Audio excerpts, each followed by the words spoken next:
کبھی کبھی ہم تھک جاتے ہیں یہ ثابت کرتے ہوئے کہ بے شک ہمارا طریقہ غلط تھا لیکن ارادہ نہیں۔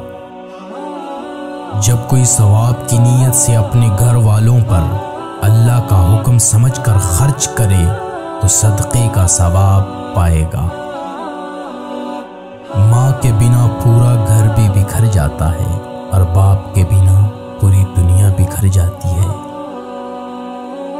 دشمن بنانے کے لیے ضروری نہیں کہ لڑا جائے، بس تھوڑے سے کامیاب ہو جاؤ، یہ سب آپ کو خیرات میں مل جائیں گے۔ اچھے شوہر بیوی کی آنکھوں میں آنسو لانے کا سبب نہیں بنتے۔ میں نے بس یہی سیکھا ہے کہ اگر کسی کے پاس رہنا ہے تو تھوڑا دور رہنا چاہیے۔ مشکل کے بعد آسانی صرف صبر کرنے والوں کو ملتی ہے۔ دشمن سے بھی زیادہ خطرناک وہ ہے جو دوست بن کر دھوکہ دیتا ہے۔ وہ کسی کتاب میں درج تھا ہی نہیں جو سبق سکھایا ہے اس زمانے نے۔ جب اللہ تعالیٰ آپ کے ساتھ ہے تو دنیا کی ناراضگی آپ کے لیے بے معنی ہے۔ اللہ تعالیٰ سے صبر اور نماز کے ذریعے مدد حاصل کرو۔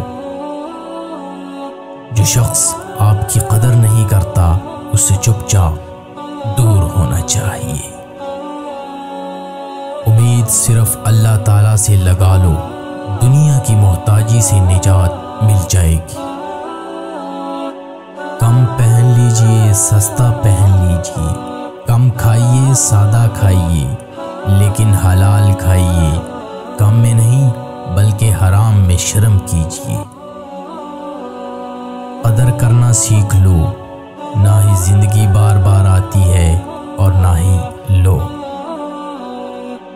جس طرح شبنم کے قطرے مرجھائے ہوئے پھولوں پر تازگی پیدا کرتے ہیں، اسی طرح اللہ کا ذکر مایوس دلوں میں روشنی پیدا کرتا ہے۔